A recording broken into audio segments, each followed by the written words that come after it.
does get a nice surround here. We'll start poking away out of it, but NaNiwa is fully committing to this. He's actually got another one in there. Yep. That's it. I mean, it's not it for the game at all, guys, but that's it for the hatchery. Absolutely. And behind this, of course, he has followed up his own taking cannon at the natural, because the follow-up is, of course, links going to your opponent's natural, but the opponent can't tap finish. Now, he should cancel his hatchery.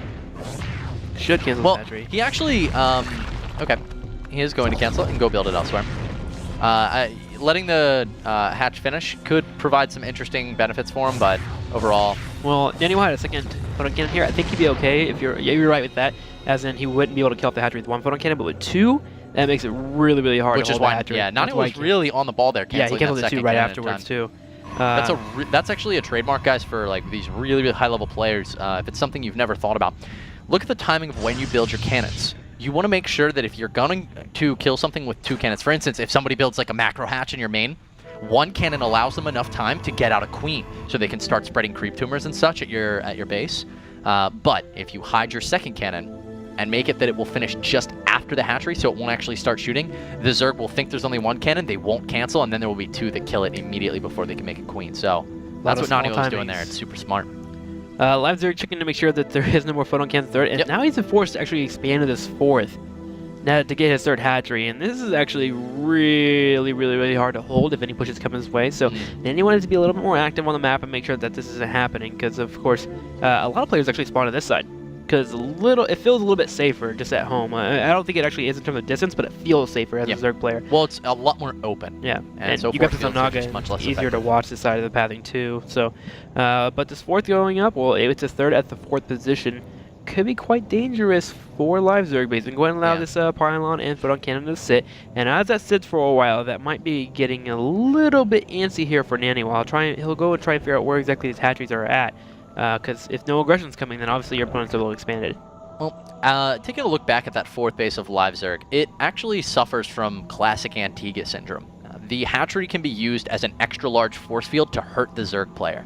If Live Zerg wants to defend this against a push, he has to approach from the south. This hatchery can be used in conjunction with force fields to cut him off. Now, if you look instead at that expansion you were talking about, Tim, over to the right-hand side, if Live Zerg comes over to defend this expansion, the attack's coming from the north. Live Zerg comes up from the south. The hatchery plays no role whatsoever in cutting Live Zerg's forces in half, and so it's definitely not going to be a detriment to him. Have you been playing Protoss, man? What? You've been playing Protoss? I died of Protoss a lot. Dropping these knowledge bombs on me. That's actually a really good analysis there, man.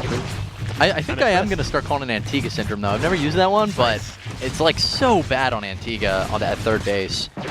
Well, NaNiwa does scout this natural down on the left. Does some decent micro actually with these Zerglings, getting some nice damage, and needs to be a little bit careful of that Stalker. The Zealot do make it in. He can actually work in some units as well to defend the Zealot. He does not. He's actually too busy dealing with these Stalkers that are actually trying to deal with these Lings. Some nice micro overall, some nice control from NaNiwa. But these Zerglings should be able to catch him, and he actually has the flank on the side, but he is joking and jiving, man. He is like Mike. Oh, that's such a sad missed micro out of Live Zerg, who had an opportunity there to get a complete surround on both those Stalkers. Somehow missed it. Luckily, they're not Hellions, so then the Zerglings didn't die. Yeah. That's just adding pain and misery, but here we are now. It doesn't look like NaNiwa was actually going to go for a huge wait. Wait. Actually, can we look at his Forge? Yeah, sure. I wouldn't expect him to miss a ton like this, but he has completed +1. His Twilight Council's down. He's got a couple of gateways and no Robo.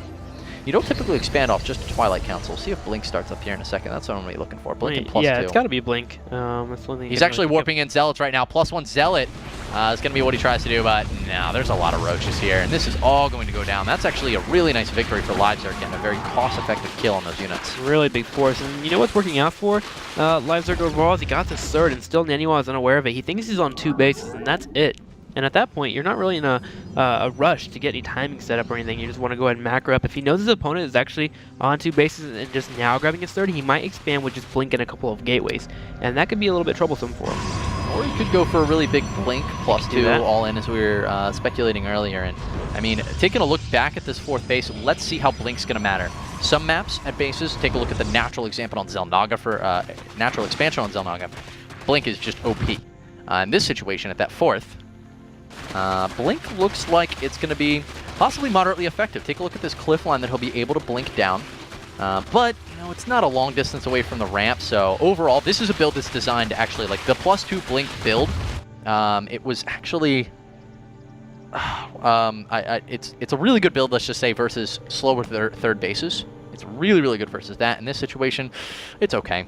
We'll see what he can do with it. We'll see if it's planned out, if NaNiwa's strategy will be working for him. We do have 1, 2, 3, 4, 5, 6, and a 7th gateway on the field here. Followed up into a Robo. Does LiveZerg have speed? LiveZerg does have speed. He's finally finished it up, so he can deal with these stalkers very nicely here. And NaNiwa did see that, actually. The speed did finish up a little bit right when he dealt with these probes. Or dealt with this pylon and this photon cannon and those 2 zealots that did warp in. So NaNiwa is aware of what he has on the field here, except for this third, and he has no idea about it, and he's still not aware of it. Although he does see traffic going this way, so something could be a little bit fishy for him, but he'll be pushing in, expecting a smaller amount of units here, and there's actually going to be a decent amount of Links and Roaches popping out very soon. NaNiwa is going to have Blink, though, and he does have +2, and he's got a fair quantity of sentries with this. Actually, a lot. That's 7 sentries. Wow. NaNiwa, what's he going to do with that Robo that he just made? He can make a Warp Prism here. He can make an Observer to protect against Burrow, which is actually on the way. Also, LiveZerg made a Hydra Den. He'll be able to make some very high DPS ranged units here if he so decides. Oh my gosh, so LiveZerg played that really nicely there. He actually just sent his Lings to deal with that probe. And we only saw a few Roaches on the field here, so NaNiwa may underestimate him just a tad bit in terms of how strong his army force is. More Stalkers are now on the way. There are no Zealots actually in this composition, but the force fields do kind of help with that barrier as well. Makes it a tad bit harder for those Lings to get on top of these Stalkers. He's actually going straight for the third. Yeah. Link straight on in. And tries here's to get the force fields, I think, just went down. They're going to cut the ramp off. Units are going to try to flank. Those are actually drones. Trying to find probes. Yeah, so this fourth is dead, man.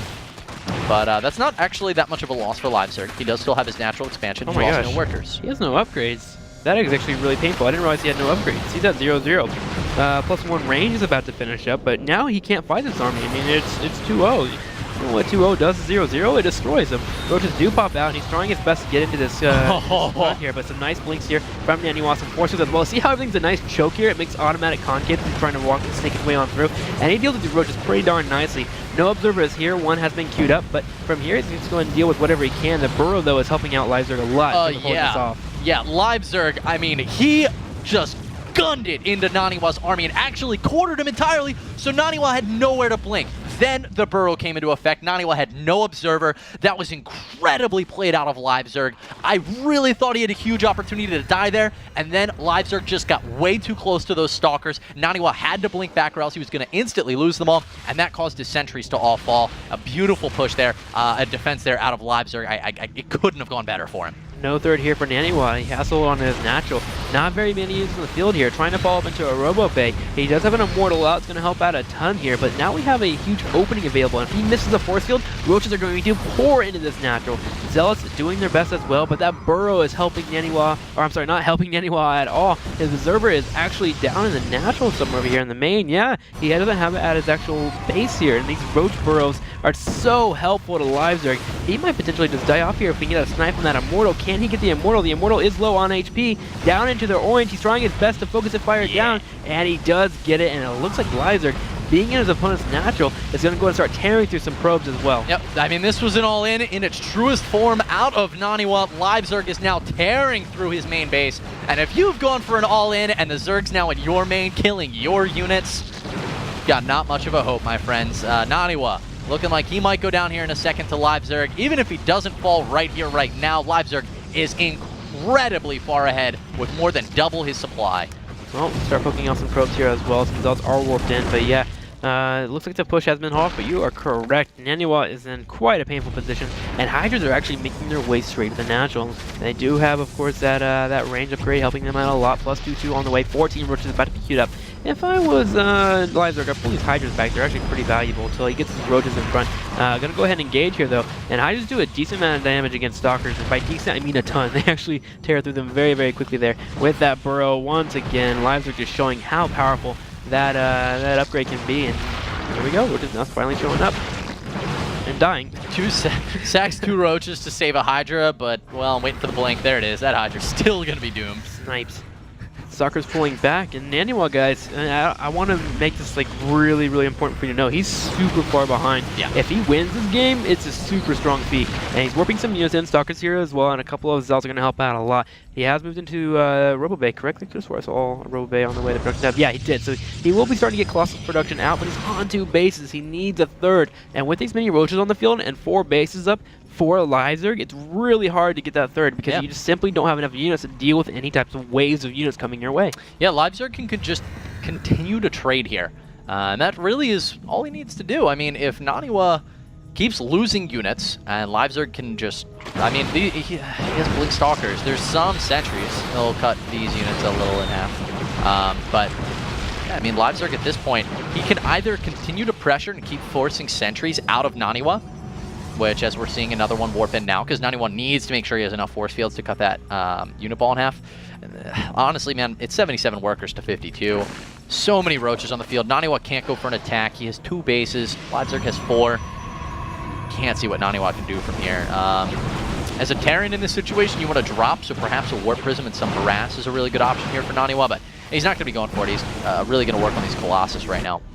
Something to note is he finally did finish that Robo, so as you mentioned, he can start moving towards Colossus, but he was for a good 2 to 3 minutes, couldn't build one because it got destroyed by the roaches that came into the natural. So that was quite painful. It really hindered NaNiwa as well, and he wants to have at least 1 to 2 Colossi in the field before he goes for this third, because that splash damage will help out so much, coupled with force field. If not, then LiveZerg can just barrel his way in and make sure he kills that third off. A Pro Ling here as well will force the Observer to come out of position to deal with that Ling, but he should be okay for a while. This natural, although not walled off, is still pretty easy to defend with a couple of force fields.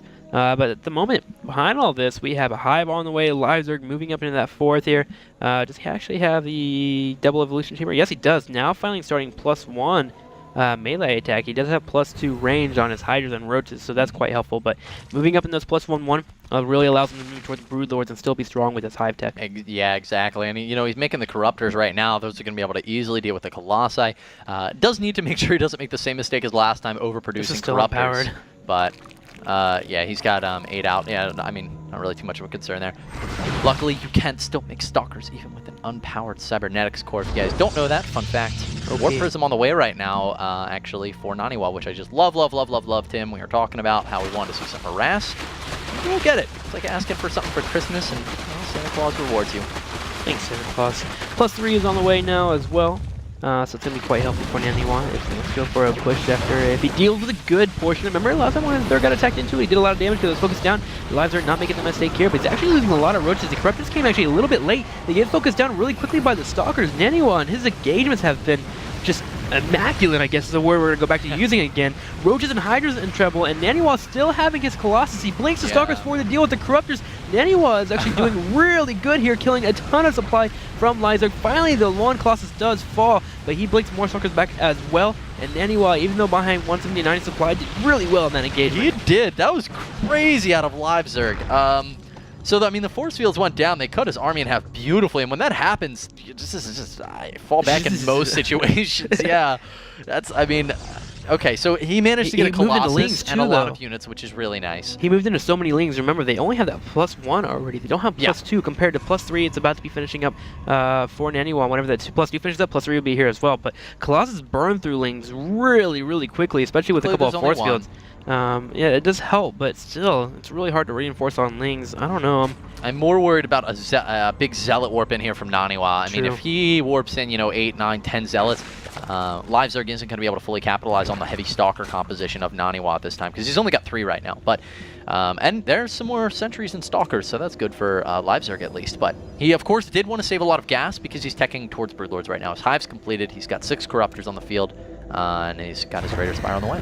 Well, 196 supply to 120. We do have, of course, as you saw, LiveZerg is at 80 drones to the 40 there of NaNiwa. Now he's moving his way up in that production there, almost 50, but Lings do make their way on in. Force fields do land right away. He wants to deal with these Corruptors versus Colossus. Really important. Surround. They're actually not focusing the Stalkers. There they go. They do go ahead and blink on back, but the surround was fantastic there for LiveZerg, and it looks like with the choke here, he's doing his best. NaNiwa just GG's out. Yep. That's it, man. Really well played game there out of LiveZerg for sure.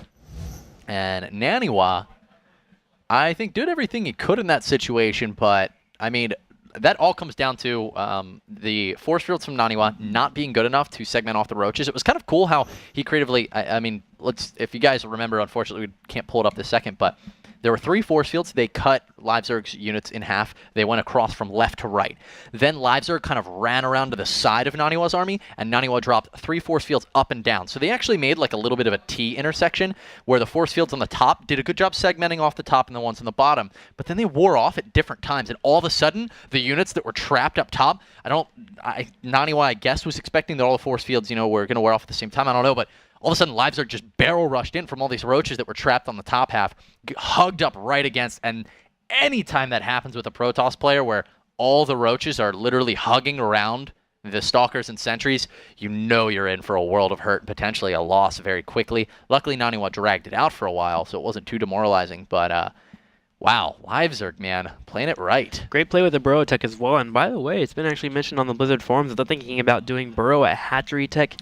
Yeah. It'd be pretty strong to be doing that as well. So I something really to note about like Burrow. that. I do too, actually, overall. I think it's going to be a little bit easier to hold off a lot of aggressive bushes and be able to throw Bailings in. And Burrowman actually has a lot of Bailing mines. I think play will become a little bit stronger there. But nonetheless, that's something that's a bit noted on the Blizzard forums. But for now, you still have to get that Lair Tech to get Burrow. But we want to jump into game number 3 here, guys. LiveZerg versus NaNiwa. Winner goes to the finals. We'll be right back.